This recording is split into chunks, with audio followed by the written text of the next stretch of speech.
This video is for the average SoloQ player, whether you are in Diamond, Emerald, Gold, Platinum, and are looking to get a little bit of value from Phantasm's climb. Now, for those of you who've been keeping up to date with his climb, he's currently over in Korea, and these are the stats of his climb. He's absolutely dominating at the time of recording this video. Rank 40, 79% win rate on his Akshan, 74% win rate on his Quinn, doing a remarkable job. Now, a lot of people who make videos on Phantasm just kind of glaze over his skirmishing. Like, oh my God, his skirmishing is amazing. And they go to those highlight moments and they don't really get into the minutiae or the details about what makes this guy so incredibly consistent in solo queue. And I found, seeing other pieces of content on YouTube, on Phantasm, there isn't a lot of kind of practical information or, I guess practical information that people can just take away and implement in their own solo queue games. So there are two directions that I can take this video. I could sit here and analyze all of Phantasm's beautiful skirmishing and nitpick all the micro details, and that would be great specifically for the Akshan players. But for everyone else, it's going to be kind of negligible, right? It's just going to be, just worshiping a god. But I could also take this video down a direction that are more on the mid specifics that anyone can learn from regardless of the champion that they're playing. So look, realistically, I can't make a video about Phantasm and why he's so good in solo queue without at least slightly mentioning his skirmishing, right? I'm going to join in with the rest of the community just for a split second here and just to, again, glaze over and worship how good his skirmishing really is. His skirmishing is seriously good. And, we talk a lot about on our podcast that League really is fundamentally a fighting game. And here's a player that really kind of leans into that. And you may ask, well, what makes his skirmishing so good? Well, he's really taking champion mastery to the next level, breaking the average person's view of what a champion can do, his understanding of limits, his patient and poison fights, his attention to detail with E placement, his adaptability to chaos as the fights unfold is kind of unparalleled. So if you are an aspiring Akshan player, I would strongly recommend taking your time to pause at those key pivotal skirmish, see what you would do, and then play it and see, kind of compare. Okay, well, he did this. I would have done that. Why would he have done that? And kind of complete that learning cycle through that methodology. And this whole pause, see what ask myself what I would have done and then play it out is a really, really awesome technique that you can use for every high elo player. And it's something that I use to this day to kind of compare myself with how I would go about particular fights with some of the best players in the world. Now, if you're not an Akshan player and you're looking to get value from his skirmishing, look, I would say the only thing you can really take away from it is simply gain inspiration that the fact that he has taken champion mastery to the next level. We actually have a recent Broken by Concept podcast episode talking about champion mastery. And if you are someone who's struggling with champion mastery and looking to kind of stop that champion hopping and really dial in, you can probably check out that video. I'll leave the link in the description below. But again, it's really inspiring to see someone really willing to push the boundaries of a champion and again break all conceptions about what the champion can fundamentally do. Now, with the skirmishing glazing out of the way, we can get into the meat of this video. So the first thing that I've noticed that he does really, really, really well are transition periods and deployments. So here is a clip from his stream that he played on recently.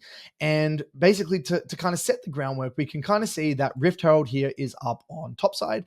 We see that the jungler is kind of splitting the map right now. We're definitively on weak side with the support hovering and jungle hovering onto bot side. And he's quickly trying to shove out this wave before going for a recall here. So a lot of people in this scenario, what I see from just the average Joe Blow is that they really struggled for, I would say, step number one, identify that they're on weak side. But I would say number two, even if they did identify they're on weak side, how to actually play out this sort of map state scenario. Now, if we freeze frame right now, how many of you would have just automatically deployed topside here? And then there's probably a lot of people in the audience that would actually run straight top. And the problem with this is if you were to run straight top, we know that it's highly likely that the jungler's on the enemy jungler is on the on this side of the map because we're not seeing them on that side, especially with the next neutral objective being that Rift Herald. And we also know that again, our jungler is on the other side of the map, and the support and the jungler are highly likely looking to dive the person on the tier 2. So the only logical play here for us in this scenario is to deploy mid, sack that top tower, and see if we can maybe make a creative play on mid. Now, Akshan arguably is one of the best champs in the game at deploying mid because you can leverage stealth and try to make these picks. Other champs that are very good at doing this, TF, Talia, obviously some 80 carries like Twitch and things like that. But if we freeze frame right now, he's again completely sacking topside, not worrying about the tower, not worrying about the farm, understanding that it's not his time to make a play on topside, hovers around mid, and this is the next level. The next level is that he's absolutely pushing his limits, recognizes that the Syndra is caught out of position and makes a beautifully executed play onto the Syndra. And now look at that. They make the play on bot. They get the tier 2. They lose the Rift Tower, but that's okay. They're going to get mid tower, and he can catch the wave later on, potentially at the tier 2. Or if Yasuo keeps pushing, we can even dive the tier 2 on mid. This is the sort of transition period play that I see from Phantasm that is absolutely making the difference in his mid game. Here in this little transition period here and deployment, if we freeze frame right now, we see that our jungler is on the other side of the map and the game is in a very volatile state. And what ends up happening here is he catches this shallow wave to the best of his ability and then recognizes that he doesn't really have enough vision to continue pushing up. So he's trying to contemplate, what do? I can't really make a play on mid, right? There's not much kill threat. I can't really go top side because I don't think we can really win the fight right now. And in this scenario, he doesn't have enough information to go bot. Now, what a lot of people would have done here, even though their jungler is on the other side of the map, the support is hovering on the other side of the map, they would have caught this wave and put themselves in a very vulnerable and volatile position. But look at this. He's literally just sitting back here, relaxing, chilling, because again, he doesn't have the necessary information and doesn't feel safe enough to do so. And it's this sort of play we talk a lot about on the Broken by Concept podcast, also in our coaching academies. It's not about the plays you make, it's also about the plays that you don't make. And this is a play in an alternate reality where if he went bot and died, the whole map would have crumbled, right? They would have been able to probably cross map and do the Rift Hold. His team probably wouldn't have been able to trade his life for anything else. And it's these sorts of moments that to me really make the difference in terms of consistency. This sort of play, in another game, he may get away with it, but over a large sample size of games, it's these sorts of abilities to, again, recognize that his team's not in position that, again, will really generate a lot of future opportunities and kind of limit the enemy's opportunities. So the sequence we're going to go through now is a bit of a long one. I'm going to kind of break down, all the macro going on here. And a lot of you watching this may think of this example as nothing fancy, but it's the non-sexy basic things that are done well consistently that, in my opinion, create a lot of consistency in your SoloQ journey. So basically what ends up happening here, if we freeze frame, the game's in a bit of a volatile state. The enemy's quite strong. The enemy are looking to pull Atakan, and he's trying to just hover around and make it hard for the enemy to kind of get the objective. And then you'll see in a moment, the Ezreal kind of goes for a bit of an interesting play and kind of just gets one shot, right? And as a result, we're able to kind of play for the fight. We have a little bit of a man advantage now that the Ezreal got picked, and we end up kind of winning this team fight, which is great, right? Right place, pretty straightforward. Welcome to SoloQ. Now, what he does after this is just very, very clean, hyper efficient, and just overall tempo inducing macro.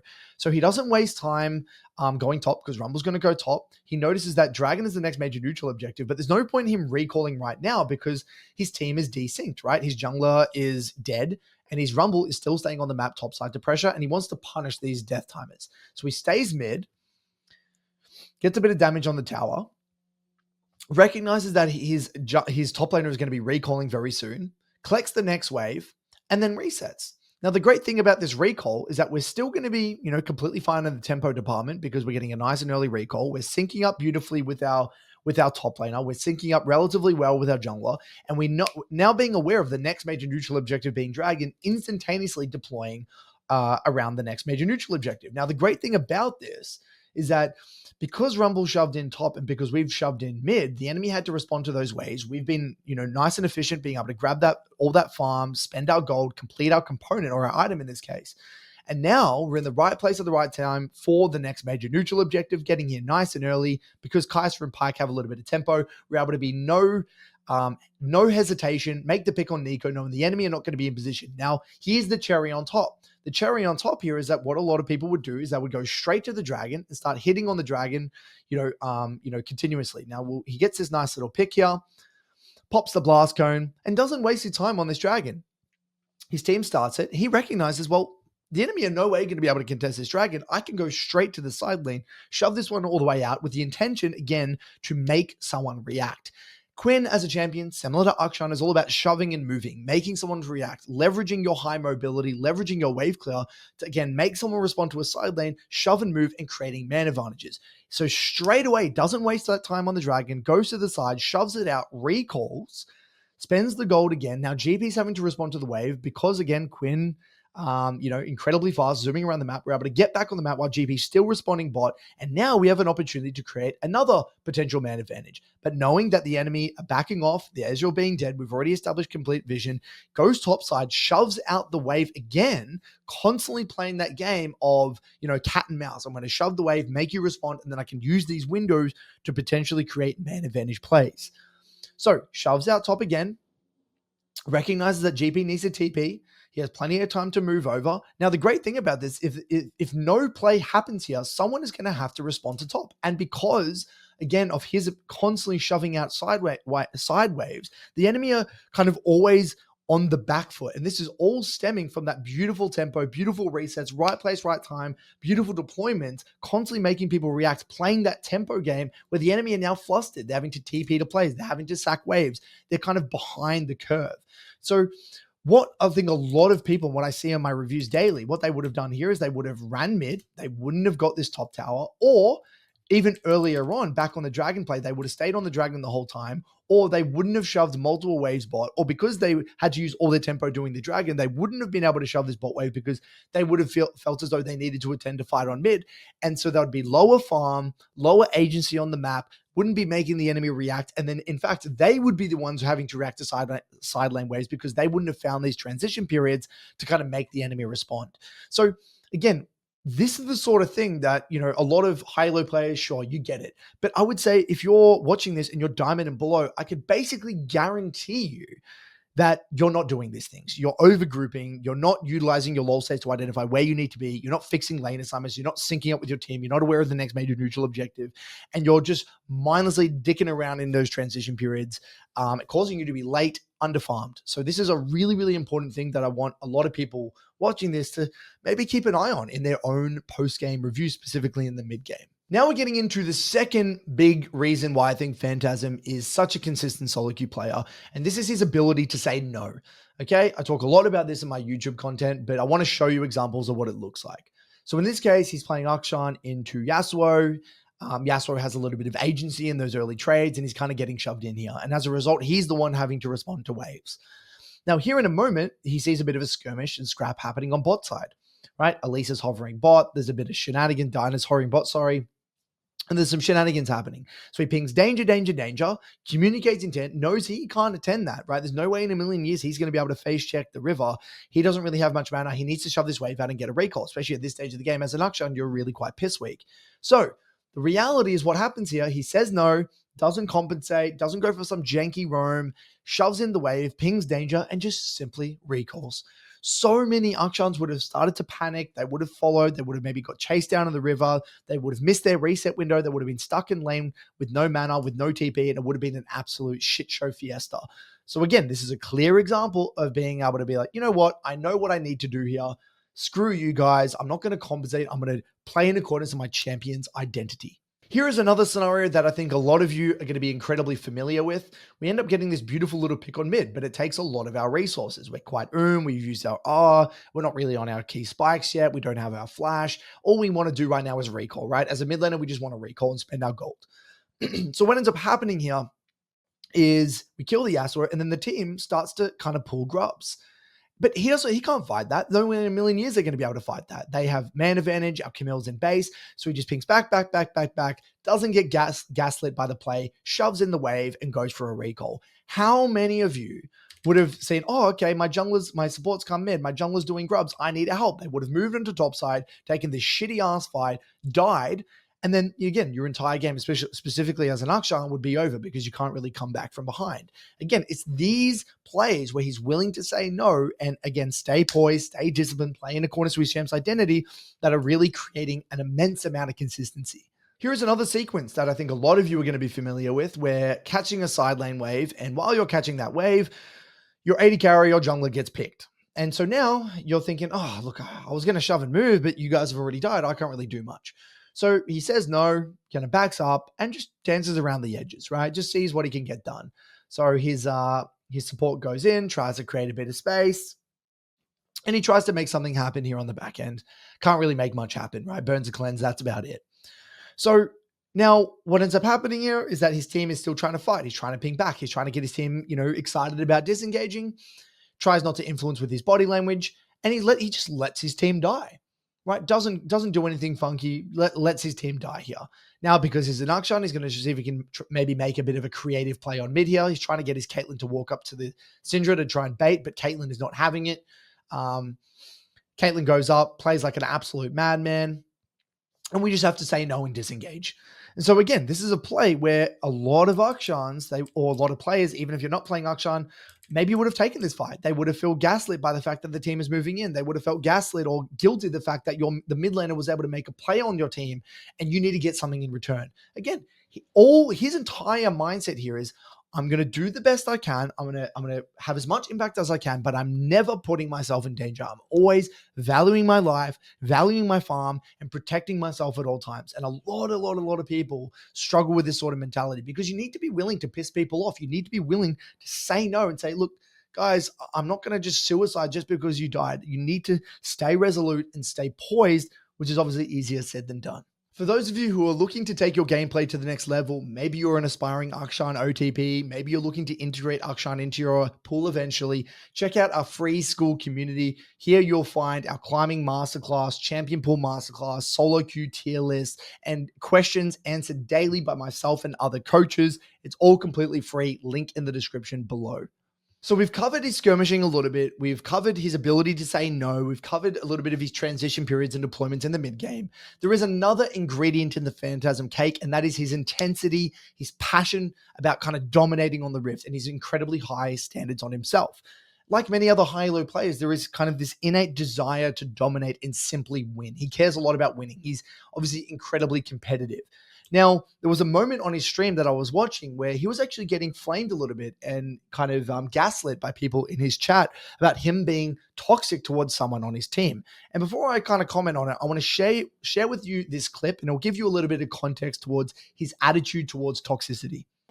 Oh, Mr. Streamer, why are you so toxic in a competitive game at the highest fucking ladder on the best fucking server when your teammate is built into like just AFK half of the game? Why are you mad at him, bro? He's just fucking running it for fun and doesn't want to play League of Legends. What? Why are you mad at him, bro? Be more positive, bro. Like, come on now, really? Now, look, the reality is some people will watch that video or that clip and think, oh, what a dick. I just don't agree with that kind of philosophy. You know, you can be a high-level competitor with passion and still not be a dick. Other people, you know, would really resonate with that, right? They think, oh, that's fair enough. He's traveled all the way to Korea. He's playing in Challenger. You know, SoloQ is obviously a very competitive environment. It's okay to be a little bit frustrated and angry. I'm not here to impart judgment. I'm just here to say that I think it goes hand in hand with a hyper-competitive individual that has incredibly high standards of himself to be, you know, a little bit angry and frustrated and have a little bit of emotions. It shows that he gives a shit. It shows that he cares. And I think, you know, there's a reason why these players are so good. You know, I'm not saying toxicity goes hand in hand with being the best player, but I do think there's something to be said about that passion, that intensity, that competitive drive, that kind of emotional investment that allows players to kind of push their gameplay to the next level. And I think when you watch Phantasm's stream, you can see that he's equally hard on himself. He's the first to admit when he messes up, he griefs, he ruins the game. He knows when he's messing up. And again, he wouldn't get to that point if he didn't. And so I think a lot of people automatically assume that toxicity is always bad and there is no room for emotions and there's no room for, you know, emotional outbursts. And I'm going to be the first to admit, I think I've been kind of too far on the extreme of kind of dampening people's emotions in games. And I think at the end of the day, especially when you're playing at the highest levels of play, there's delusion. It's delusional to think that there's not going to be emotions thrown around. It's delusional to assume that everyone's going to be happy chappy. Oh, they mess up. They're not giving a shit. Oh, I'm going to be happy chappy and continue on my way. That's unreasonable, right? We're emotions. We give a shit, especially in these hyper competitive environments. But I think it starts with this intensity, starts with being brutally honest about your own level of play, about your own mistakes. You can't only be judgmental about others and frustrated about others without looking within and actually being honest about how you're contributing to the game, what mistakes you're making. And obviously with Phantasm, he definitely embodies that. So I guess what can the average Joe Blow take away from this specific segment here? Is that there are levels to intensity. There's levels to emotional investment, right? When you look at a high elo player being toxic, you don't know what it's like to be in their frame of mind. You don't know what it's like to be A lot of people don't know what it's like to be competing at the highest levels of a particular endeavor. And so I think we need to be a little bit more empathic. We need to understand that they are in a highly stressful environment, and that level of passion and emotional investment is kind of what's getting there and getting them there in the first place. So I think there is an element of humanizing that part of, toxicity. And again, I'm not sitting here to condoning this behavior, but I do think there's something to be said about humanizing some of these emotions and anger and frustration. So hopefully you guys now know a little bit more about Phantasm. I didn't want to go too deep. I wanted to cover some big picture topics here. Otherwise, if you have any other thoughts on this video, let me know in the comments below. Cheers.